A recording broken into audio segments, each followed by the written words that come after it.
अकोलामधील doctor Panjabrao Deshmukh कृषी विद्यापीठात महिला सक्षमीकरण मेळावा घेण्यात आला। या कार्यक्रमात विदर्भातील विविध क्षेत्रात काम करणाऱ्या 13 कर्तबगार महिलांचा सन्मान करण्यात आला। गेल्या अनेक वर्षांपासून विद्यापीठ विदर्भातील कृषीसह इतर अनेक क्षेत्रातील महिलांचा सन्मान करत आहे।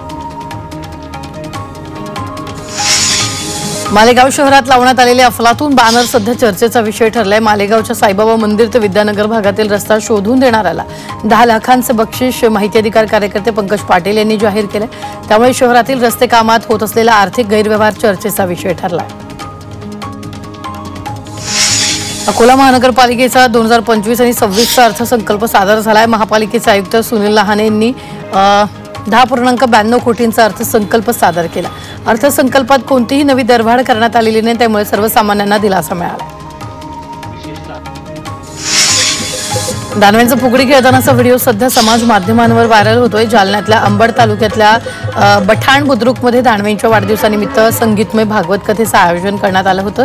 यावेळी दानवेंनी फुगडीचा आनंद लुटला। वीज बिलांच्या थकबाकी मुक्ती संदर्भातील महावितरणाच्या अभय योजनेला आता केवळ 7 दिवस उरलेत। पुणे परिमंडलातील 10,306 ग्राहकांनी 27,64 रुपये भरणा करून थकबाकी मुक्त मिळवली। पुण्याच्या राजगुरुनगर नगर परिषदेच्या कचरा समस्येवर मात करण्यासाठी तरुणांनी पुढाकार घेतला। कचऱ्यामुळे अनेकांच्या आरोग्याला धोका निर्माण होतोय, त्यामुळे या तरुणांनी एकत्र येत कचरा उचलून परिसराची स्वच्छता केली। सोलापूर महानगरपालिकेच्या लोक अदालतला उत्तम प्रतिसाद मिळाला। यावेळी 2,962 मिळकतदारांनी हजेरी लावली। या लोक अदालतीमध्ये 10,12,73,000 रुपये मिळकत कर वसूल झालाय, तर 1,80,29,000 रुपये सूट मिळाली। सोलापूरच्या गावडेवाडीतील मल्लिकार्जुन मंदिराचा कळसारोहण सोहळा पार पडला। भक्तिमय वातावरणात गावडेवाडीतून मिरवणूक काढण्यात आली। गावडेवाडीतून विवाह होऊन गेलेल्या मुलींनी 111 कुंभ घेऊन कळसारोहण कार्यक्रमाला उपस्थिती लावली। वयाची 60 वर्ष पूर्ण केलेल्या बांधकाम कामगारांना निवृत्ती वेतन देण्याची घोषणा कामगार मंत्री आकाश पुणकर यांनी विधानसभेत केली। कामगारांना दरवर्षी 12,000 निवृत्ती वेतन देण्यात येणार असल्याची घोषणा पुणकरांनी केली आहे। सीबीएसईच्या धर्तीवर राज्यात शाळांचं वेळापत्रक लागू केलं जाणार असल्याची चर्चा गेले काही दिवस रंगली होती। या पार्श्वभूमीवर भौगोलिक परिस्थिती आणि हवामानानुसारच शाळांचं वेळापत्रक निश्चित केलं जाईल अशी ग्वाही शालेय शिक्षण मंत्री दादा भुसे यांनी विधानसभेत दिली। त्यामुळे सुट्ट्यांचे सध्याचं वेळापत्रक बदलणार नसल्याचं स्पष्ट झालंय। एसएससी आणि एचएससी परीक्षांमधील गैरप्रकारांमध्ये यंदा घट झाल्याचं पाहायला मिळत आहे। एचएससी परीक्षांमधील गैरप्रकार 20% कमी झाले, तर 10वीच्या परीक्षांमध्ये 70% गैरप्रकार कमी झाले आहेत। अमरावती जिल्ह्याच्या विकासात मैलाचा दगड ठरू पाहणाऱ्या बोलेरो विमानतळ प्रवासी वाहतुकीसाठी सज्ज झाले। त्यानुसार राज्य सरकारनं तयारी सुरू केली। 30 मार्चला विमानतळावर टेस्ट राईड होणारे इंदूर अमरावती आणि अमरावती इंदूर या दरम्यान ATR 72 विमानांची परीक्षा चाचणी केली जाणार आहे। PMPLAनं चालकांसाठी कठोर निर्बंध जारी केले। त्यापुढे बस चालकाला बस चालवताना मोबाईल वापर, तंबाखू आणि पान मसाल्याचं सेवन करण्यास बंदी घालण्यात आली। जर एखाद्या कर्मचाऱ्यानं नियम मोडले तर 2 महिन्यांसाठी निलंबन करण्यात येणार। पुणे शहरातील केवळ 100 कॅमेऱ्यांना AI टेक्नॉलॉजी बसवली जाणार आहे। शहरात एकूण 2,866 कॅमेरे आहेत, मात्र त्यातील 100 CCTV कॅमेऱ्यांनाच AIचं लायसन्स मिळालंय।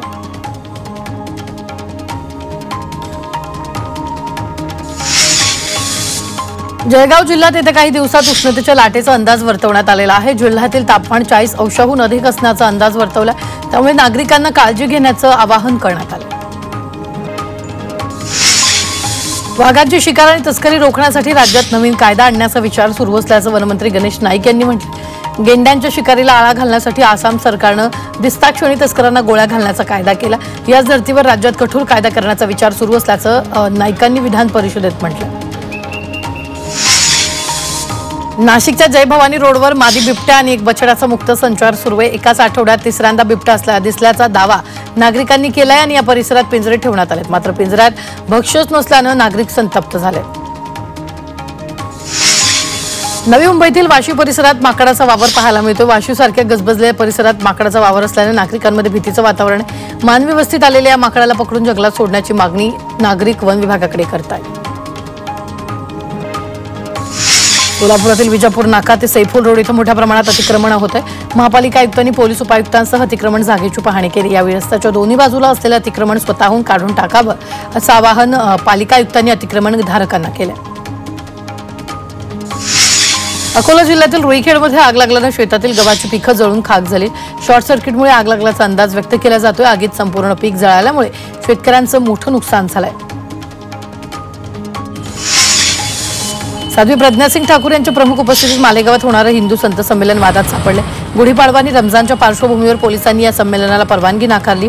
दरम्यान आयोजकांनी याविरोधात न्यायालयात दाद मागण्याची तयारी केली।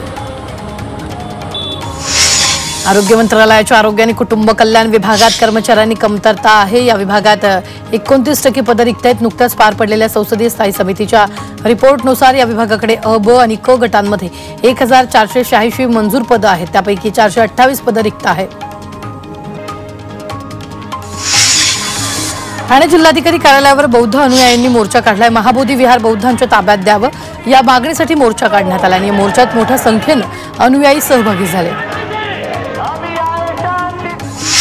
नागपुरात अभाविपने इन्स्टिट्यूट ऑफ सायन्सच्या शिक्षकाविरोधात आंदोलन केले।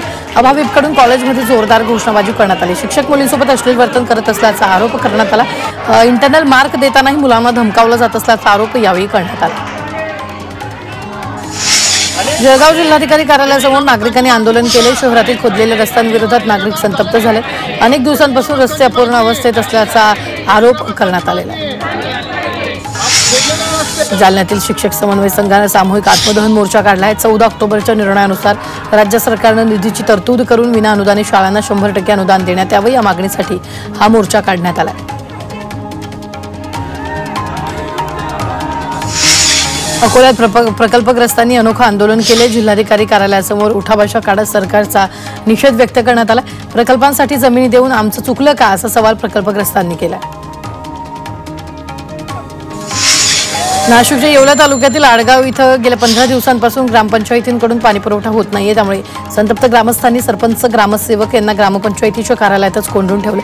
जोपर्यंत पाणीपुरवठा सुरळीत होणार नाही तोपर्यंत कार्यालयाचं कुलूप खोलणार नसल्याचा पवित्रा ग्रामस्थांनी घेतला होता।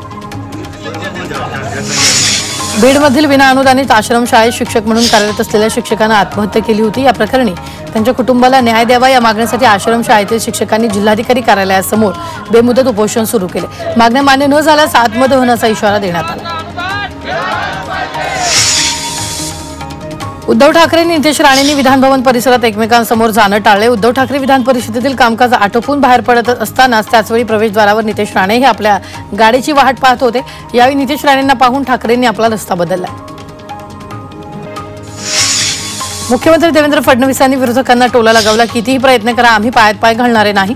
आम्ही हातात हात घालून राज्य कारभार चालवणारे आहे अशी ग्वाही फडणवीसांनी दिली आहे।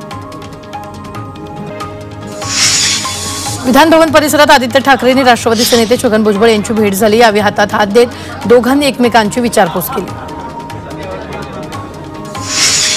शिवरायांचे किल्ले देखभालीसाठी आमच्याकडे द्या अशी मागणी महाराष्ट्र सरकारनं केंद्र सरकारकडे केली। सरकार किल्ल्यांची काळजी घेण्यास सक्षम असल्याचं मत सांस्कृतिक कार्यमंत्री आशिष शेलारांनी मांडलंय। कबरीच्या वादावर विजय वडेट्टीवारांनी सरकारवर हल्लाबोल केलाय। कबर काढून टाकणं परंपरेला शोभेस आहे का असा सवाल वडेट्टीवारांनी विधानसभेत केलाय। कबर ही शिवरायांच्या शौर्याचं प्रतीक आहे असं विधान विजय वडेट्टीवारांनी केलं। सोलापुरात 60 उद्योजक 300 कोटींची गुंतवणूक करणार आहेत। मुख्यमंत्री देवेंद्र फडणवीसांच्या सूचनेनंतर सोलापुरातील उद्योग क्षेत्राला प्रोत्साहन देण्यासाठी प्रशासनाकडून पुढाकार घेण्यात येतो। उद्योजकांना आवश्यक असलेल्या सर्व सेवा सुविधा एका छताखाली देण्याचा प्रयत्न प्रशासनाकडून केला जातोय। धाराशिवच्या तुळजापूर ड्रग्ज तस्कर प्रकरणी शिवसेना उद्धव बाळासाहेब ठाकरेचे खासदार ओमराजे निंबाळकर अडचणीत सापडले। ड्रग्ज प्रकरणातील मुख्य आरोपींसोबतचे ओमराजे निंबाळकर यांचे फोटो सोशल मीडियावर व्हायरल होत आहेत। यावर निंबाळकर यांनी सारवासारव करत आरोपी कुणीही असू द्या त्याच्यावर कारवाई करा अशी मागणी केली।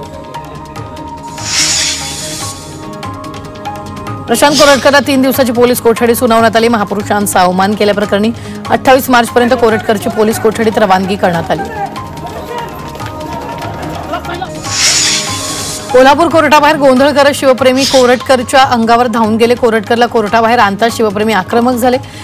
यावेळी जय भवानी जय शिवाजीच्या घोषणा देत प्रशांत कोरटकरवर चप्पल फेकण्याचाही प्रयत्न करण्यात आला। कुणाल कामरानं मुंबई पोलिसांना पत्र लिहिले. कामरानं हजर राहण्यासाठी एका आठवड्याची वेळ मागितली. मुंबई पोलिसांनी कामराला चौकशीसाठी नोटीस दिली होती. त्यासाठी कामरानं एका आठवड्याच्या मुदतीची मागणी केली. कुणाल कामराचा स्टुडिओ बेकायदेशीर असल्याच्या साक्षात्कार टीका केल्यास झाला का, असा सवाल खासदार संजय राऊतांनी केला. तर कुणाल कामरानं काहीही चुकीचं केलं नसल्याचा दावा संजय राऊतांनी केला.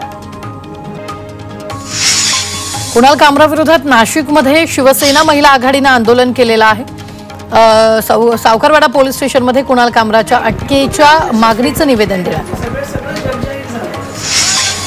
स्टँडअप कॉमेडियन कुणाल कामराविरोधात शिवसैनिक आक्रमक झाले. सांगली शिवसैनिकांनी कुणाल कामराच्या पुतळ्याला जोडे मारून आंदोलन केलं. यावेळी कुणाल कामराच्या विरोधात जोरदार घोषणाबाजी देखील करण्यात आली. कुणाल कामरा विरोधात शिवसेना उपनेते विजय चौगुले यांनी नवी मुंबईतल्या रबाळे पोलीस ठाण्यात तक्रार दाखल केली. उपमुख्यमंत्री एकनाथ शिंदे विरोधात केलेल्या टीकेवरूनही तक्रार दाखल करण्यात आली. गुन्हा दाखल करण्याची मागणी करण्यात आली. नाशिकचा बनावट जिल्हाधिकारी बनावट विभागीय आयुक्त असल्याचं भासवून अनेक लोकांना गंडा घातलाय. आरोपीने पोलिसांची जमीन सरकारकडून घेऊन कॉलनी बनवून ते 1,20,000 रुपयांना विकणार असल्याचं सांगत अनेक लोकांची फसवणूक केली. या प्रकरणी पोलिसांकडून अधिक तपास सुरू आहे. कल्याणमध्ये शिवसेना पदाधिकाऱ्यांमध्ये राडा झालाय. कोळसेवाडी पोलीस स्टेशनमध्ये शिवसेनेचे कार्यकर्ते एकमेकांना भिडलेत. दोन्ही गटाचा एकमेकांवर मारहाणीचा आरोप आहे. तर प्रभागातील पाणी प्रश्नावरून त्यांच्यात वाद झालेला आहे. यवतमाळच्या दारवा शहरात भरदिवसा चोरीची घटना समोर आली. बंदुकीचा धाक दाखवून दरोडेखोरांनी एका किराणा व्यावसायिकाच्या घरात शिरून पैसे आणि सोनं चोरले. चोरीची संपूर्ण घटना सीसीटीव्हीत कैद झाली असून पोलिसांकडून अधिकचा तपास सुरू आहे. सहकारी दूध महासंघात प्रोव्हिडंट फंड घोटाळ्याप्रकरणी वरिष्ठ अधिकाऱ्यासह महासंघाच्या दोघांवर गुन्हा दाखल करण्यात आलेला आहे. तर डेअरी कर्मचाऱ्यांना पीएफचे दावे निकाली काढून देण्याचा आमिष दाखवत या कर्मचाऱ्यांकडून लाखो रुपये उकळलेत. पीएफ विभागानंच या प्रकरणी सीबीआयकडे तक्रार दाखल केली. उल्हासनगरमध्ये 2 महिलांनी पाण्याची मोटार चोरल्याची घटना घडली. चोरीची घटना दुकानातील सीसीटीव्ही कॅमेऱ्यात चित्रित झाली आहे आणि या प्रकरणी दोन्ही महिलांवर विठ्ठलवाडी पोलीस स्टेशनमध्ये गुन्हा दाखल करण्यात आला आहे.